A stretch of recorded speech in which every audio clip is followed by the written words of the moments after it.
La volta al món a peu. Dia 43. Rasca intensa, 8:30, ara mateix a Alexandria. En Carles, que és el segon català sense fronteres, arriba d'aquí 10 minuts a l'estació d'Alexandria, així que ens trobarem i anirem tirant. Bé, per si algú no ho sap encara, tinc dos objectius. Un, fer la volta al món a peu, i dos, entrevistar a un català que visqui per cada país dels que passo. Itàlia hi ha diverses persones que s'havien ofert, França viuen molts catalans. A partir d'aquí ja serà una mica més complicat, jo crec. Si coneixeu algun català que visqui a Croàcia, Montenegro, Albània, Grècia, sisplau, envieu-me una mail. Molt bé, doncs ja estic aquí amb el Carles. Hola, Carles. Què tal, senyor? Encantat.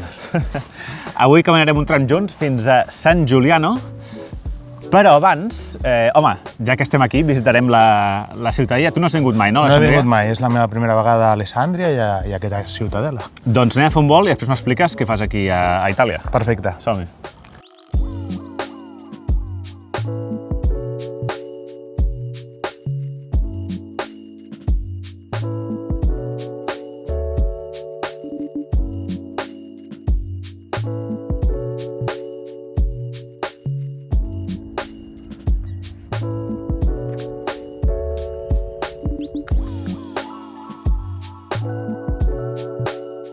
Doncs ja hem sortit d'Alexandria. Una mica decepcionant, no?, la fortalesa aquesta ciutadella. Una miqueta bastant. Només estava una zona oberta, no? Sí, eren com uns edificis així una mica Hi raros. havia un petit museu. Bueno, ja ho hem vist. I després hem hagut de fer un tram de carretera i de pont sense voral bastant delicadet, eh? Sí, els cotxes passaven com a uns 30 centímetres. 30, bueno. Hi havia una zona que no es veia res i llavors els cotxes exacte, venien de un cara, punt però mort, bé, sí. entretingut, no? Entretingut. Molt bé, atenció. Carles, 33 anys, m'has dit? Correcte. I doctor en economia, Sí, professor per la UOC. per la Universitat Oberta de Catalunya. Perfecte. Explica'm què fas a Itàlia. Buf, doncs l'any passat aproximadament vaig tirar un projecte del Ministeri, unes beques que es diuen José Castillejo, que són unes beques per mobilitat de professorat a nivell internacional, no? I una de les línies de recerca que jo tinc aquí a la UOC és sobre entorns rurals. Llavors vaig presentar un projecte a nivell europeu en el qual volíem veure una manera de revitalitzar zones rurals en les quals hi ha un fort despoblament, que això està passant a tota Europa, i volíem veure el paper que tenen els espais col·laboratius, és a dir, els espais de coworking rural, en l'objectiu de no únicament retenir el talent a zones rurals, sinó també atraure'l. Val, llavors, a la pràctica, la teoria d'això, però a la pràctica exactament què es podria dir que fas?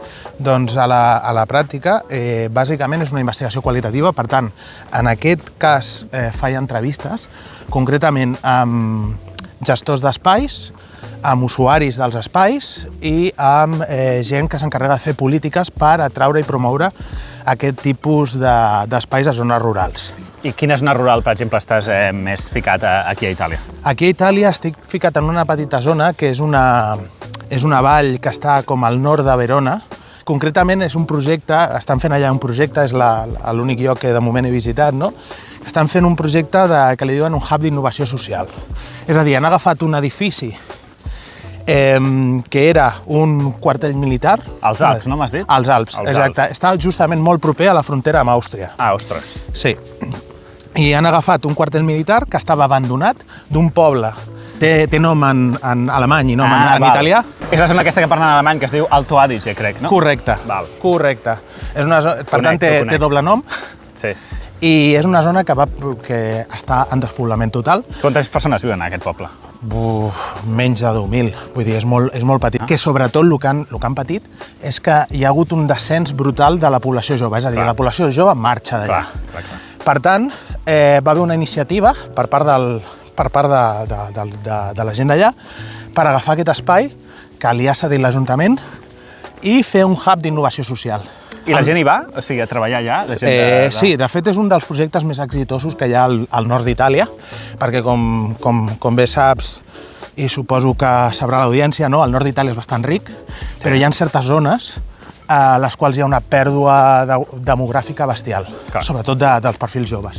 Perquè el meu objectiu també és veure com es gestiona processos d'emprenedoria i processos innovatius en zones rurals i quin rol, quin paper juguen les institucions, els espais i les persones al voltant. O sigui, res comparat amb el paisatge que estem ara mateix, no? Ara Això mateix és- estem a la Penura Padana, és un paisatge completament tot de camps. És el Pla de Lleida exacte. italià. I tu fas això als Alpes. Has anat ara a l'hivern? Sí, he anat al nord de Milà també, he estat a Como, que és una zona bastant turística, però clar, aquests espais on es genera innovació i emprenedoria, per exemple a Como, són espais molt turístics. Per tant, ja de per se generen activitat econòmica. Per tant, lo interessant és veure aquells llocs que són més remots, que no tenen tanta activitat econòmica, poder crear aquest tipus d'espais per poder incentivar allà l'activitat econòmica i a posteriori, no?, que es creï com alguna cosa orgànica. Clar, a veure, jo el que tinc entès, i la fama que tenen els italians és que són gent bastant tradicional, no? I això que m'estàs comentant és com una cosa molt moderna, que no sé com es porta això. Doncs mira, els primers espais d'aquest tipus van aparèixer el 2015, és a dir, és molt modern. A Catalunya ho portem fent d'abans, em vas dir, no? De fet, a Catalunya som pioners a nivell europeu. Pioners, eh? O inclús diria a nivell mundial. Per exemple, on s'ha fet això a Catalunya? A Riba-roja. On està això? Riba-roja d'Ebre. Riba-roja d'Ebre, va. Allà hi ha, jo diria, el millor exemple d'espai de coworking rural, que és un èxit absolut. Molt bé, Carles. Llavors, tu ets de Reus, no? Correcte, de Reus capital, nascut allà. Moltes gràcies per acompanyar-nos avui caminant. No estic anant molt ràpid, no? No. Bon ritme, no? Bon ritme. I magnífiques vistes dels Alps. Avui sí, un dia preciós. I, bueno, ara no es veuen, però abans els hem vist, els tenim aquí darrere. Sí. Brutal, no? I sense vent. Sí. Que m'has dit que a Reus fa molt de vent? Sí, a Reus és famosa pel vent que bufa de les muntanyes i va cap al mar. Vull dir, cada dia, un dia que no sigui ventós a Reus és molt estrany, no? No en tenia ni idea. Jo conec molt Itàlia, perquè he viscut a Pàdova, he anat al sud, a Roma, a Turí i tal, però em feia gràcia quedar amb tu, perquè la zona de Milà, de Lombardia, no he estat mai a Milà. Llavors, tu em comentaves que aquesta zona, la que gent d'aquí, s'assembla una mica als catalans, no? A veure, aprofunditza una mica en això. Sí, correcte. Existeix com una dualitat nord-sud, en la qual al nord, la zona de Lombardia, estan més a prop d'Europa, diguéssim, que no dels països del sud, com seríem, diguéssim, al sud d'Espanya, a Grècia, a Portugal. Tenen una forma de ser radicalment diferent als del sud. Per exemple? Per exemple, són molt més seriosos, no donen conversa, els has de treure conversa, sobretot a la zona d'Itàlia són molt elegants, vesteixen molt bé, tenen un porte molt ostentós. Clar, tu en aquest sentit, els catalans no som gent que vestim molt bé. No. Llavors, tu has trobat aquí un contrast entre... Surts al carrer i dius, no encaixo aquí a Milà o què? És famosa per la moda, no? La moda de Milà. Milà, la cosa que té és una ciutat que ha rebut moltíssima gent, no? I llavors el milanès, que el trobes al centre de Milà, el trobes i és molt ben emperifollat, diguéssim, no? Molt ben vestit. Ja el veus de lluny, no? Exacte, ja el veus de lluny. Però també hi ha gent de tota Europa i de tot el món. Aquí al nord d'Itàlia, a veure, és una miqueta despectiu dir-ho, no? Però igual que a Catalunya es coneix que tota aquesta immigració que ha vingut de fora de Catalunya en les darreres dècades, aquí al nord d'Itàlia, que és una miqueta despectiu dir-ho, no? Hi ha una forta immigració del sud d'Itàlia, per aquest component nord-sud, no? I llavors tota aquesta gent del sud, que ve al nord, és a dir, de zones de Nàpoli, de Bari, i venen cap a Milà a treballar, els italians del nord els hi diuen que són terrano. I això és com un insult, no? Una mica? Això és com un insult, és una falta de respecte. Seria l'equivalent a xarnego a Catalunya, no? Ja. Però hi ha maneres més suaus de dir-ho i que utilitzen, que se'ls diu meridionale, que és que venen del sud. Hi ha una pel·li, no?, que es diu Benvenuti al nord o Benvenuti al sud. No l'he vist. N'hi ha dues.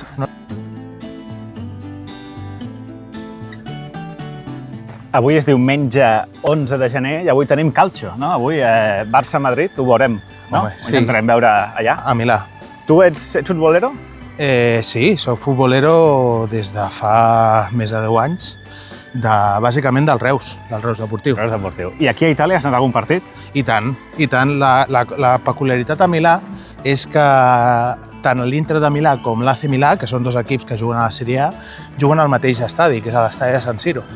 Per tant, cada cap de setmana, inclús entre setmana, perquè aquests equips són bastant top i juguen a la Champions, tens un partit, no? I a part, si esperes a última hora, normalment pots agafar preus molt competitius, molt econòmics. I què vas anar, a l'Inter o al Milan? Els dos. Els dos? Els dos, sí. I quin et va molar més?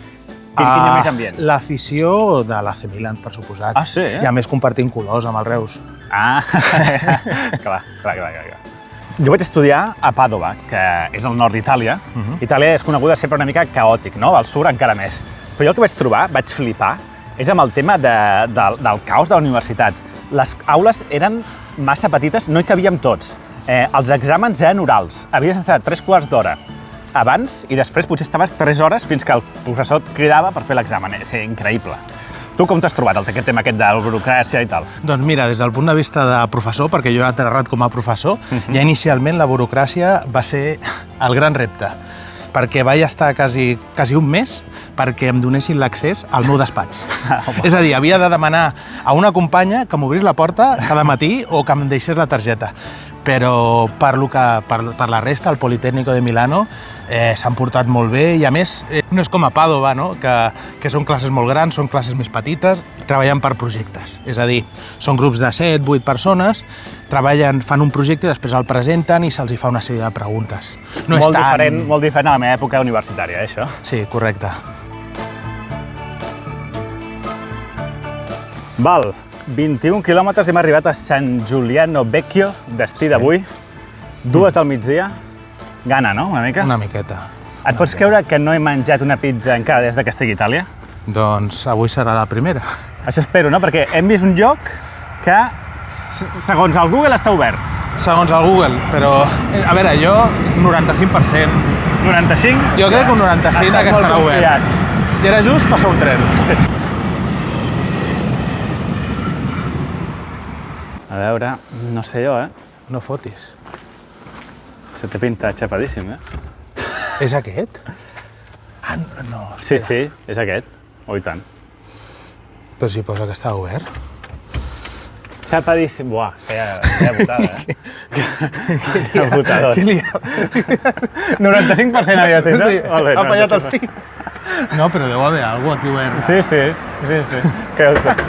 Doncs res, o esperem 2 hores al següent tren, que també la freqüència tela, o caminem 2 hores més, 10 quilòmetres fins a Tortone, per carretera. Per carretera, per Alboral, que pots ensenyar que no és gaire amigable. Bueno, a veure, a trams, no? Ara estem bé. Ara estem bé, però... Serà trams així. Però allà davant... Pal, bastant de palazo. I amb el sol de costat. I amb el... Bueno, el sol, sí. Bé, al final hem decidit anar caminant fins a Tortone. S'està fent molt pesat, perquè hem d'anar en fila índia, és per carretera, horripilant, però bé, en fi. El bo és que quan torni ens serà molt més fàcil tornar a enganxar la ruta des de Tortoni que des de Sant Giovanni. Bé, estic passant per un pont del dia. Pont lletgíssim que creua una espècie de... no sé què creua, sincerament. Li fico un 3 perquè té un voral que em deixa caminar amb relativa tranquil·litat. Oh, ganes d'arribar, estic cansadíssim. Ho hem aconseguit. Sí. Per tu, gairebé 30 quilòmetres, no? Sí. I per tu, personal record. Sí, personal record, perquè estava en 26-27, sí, 3 quilòmetres més. Passadet, no? Una mica, les cames. L'últim tram per carretera ha estat potent, Vale, hi ha un altre kebab pizzeria aquí al costat. Percentatge aquesta vegada que estigui obert? 50%. Jo li fico més alt, Jo tinc confiança. No vull arriscar. Jo dic 85, va. Vinga, va. A veure, ja veig llum a dintre. Veig una tele encesa. Això és...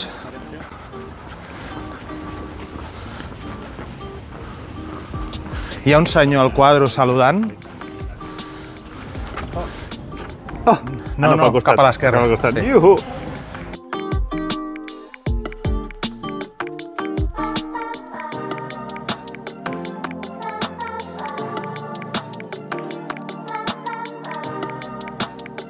Doncs ja estem a Milà, però, escolta, no sembla Milà, això. Sembla Venècia, estem aquí a un canal. Què passa aquí? Doncs mira, això és la zona de Navigli, que és una zona que està al sud de Milà, i hi ha una cosa que molta gent no sap, no? Que des de fa molts anys Milà estava plena de canals com a Venècia. O sigui, tot a Milà. Tot el que són les circunvalacions estava ple de canals. Això ho van fer al segle XIII amb l'objectiu, perquè Milà no té cap riu, no?